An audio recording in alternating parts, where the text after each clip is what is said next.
judo est une très belle discipline parce que ça nous oblige à avoir de l'endurance, ça c'est sûr. Il y a un respect de l'adversaire, donc ça veut dire respecter les choses. Ça nous met toujours en éveil par rapport aux autres, quoi. Donc, parce qu'il faut, quand on est sur un tapis, il faut aller chercher un adversaire, donc il faut aussi s'ouvrir aux autres. Et donc ça amène beaucoup de choses.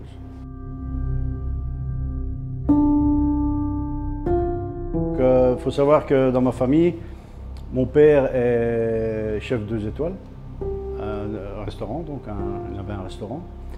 Il fait les arts martiaux aussi, il est 4e dan d'aïkido.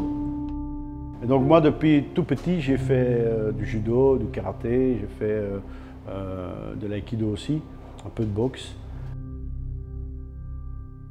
Alors, si on veut être avec la loi, il n'y a pas de longues heures, parce qu'on ne doit faire que 8 heures.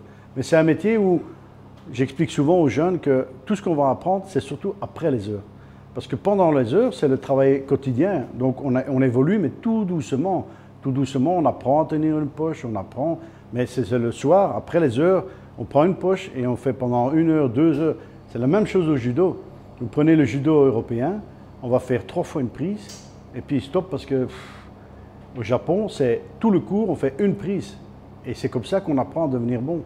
Et dans notre métier, c'est la même chose. C'est prendre une poche et faire tant qu'on sait le faire. Et à partir du moment où on arrive à bien le faire, hop, on est parti et on continue à évoluer. Mon chef, Louis Briffart, nous demandait de faire on était là pour apprendre et le soir, on restait faire du masse-pain. Et pendant des semaines et des semaines, on a appris à faire une boule, après à faire un corps, puis une tête, hein, et après on faisait toute une série d'animaux. Et tous les soirs, Monsieur Briffart passait et schlung, schlung, schlung, schlung. Voilà. Ça, c'est la méthode. Tant que tu ne sais pas faire, tu recommences. Tu recommences, tu recommences. Et quand tu sais faire, hop, tu vas en production et tu fais la production. Et donc ça, c'est très important et ce que les jeunes ont difficile maintenant parce qu'avec Internet, avec Facebook, avec Bazar, ils veulent tout vite, vite, vite, vite. C'est pas ça la pâtisserie. C'est apprendre petit à petit. On prend les bases et on grandit avec. Et quand on a bien toutes les bases, on peut à ce moment-là travailler comme on veut.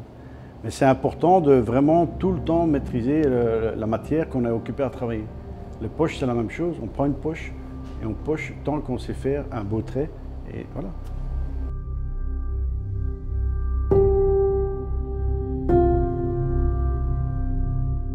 Alors, déjà, la première chose, c'est de transmettre sa passion. Donc, c'est d'expliquer aux jeunes déjà pourquoi je fais ce métier, où on peut arriver avec ce métier, donc toutes les possibilités que ce métier offre. Et une fois qu'ils ont compris ça, commencer à les réexpliquer, c'est ce que j'expliquais, bien les bases. C'est-à-dire que quand ils prendre l'exemple d'un fruit, moi je leur explique qu'un fruit, c'est la nature, il faut respecter la nature. Un fruit est rond, quand on l'épluche, il doit être bien rond. Et quand ils commencent à comprendre toutes ces choses petit à petit, eh bien, ils commencent à se sentir de mieux en mieux et à faire de mieux en mieux les choses. Mais il faut vraiment les captiver par du travail qui va les faire grandir. Alors on voit ça directement dans un atelier, un jeune qui est motivé, il va un peu s'intéresser, il va comprendre les choses et évoluer. Un qui n'est pas intéressé, il ne va pas comprendre pourquoi il faut couper un fruit rond, il va couper en 4 et c'est bon pour lui. Donc il faut qu'il comprenne les choses pour pouvoir évoluer. On a la génération des jeunes qui ont peut-être un bagage justement d'avoir fait du sport, d'avoir été, l'armée c'est fini, mais d'avoir comme ça un bagage des parents qui ont aussi un métier dur et qui savent que c'est en travaillant qu'on arrive. Et puis il y a l'autre génération qui, elle, ouvre la télé ou Facebook, elle voit Michalak ou Christophe Adam ou des stars et dit « Waouh, moi je veux être pâtissier » et se lance là-dedans sans savoir vraiment.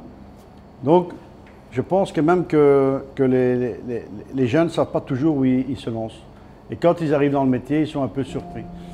Alors on a 2 possibilités, c'est de tomber dans une maison comme Withamer, Ducobu, Marcolini, Darcy, et de voir de belles choses et de bien apprendre son métier, puis de tomber dans des petites maisons où on va devoir plus faire la vaisselle, faire des choses comme ça, et un peu peut-être plus dégoûter.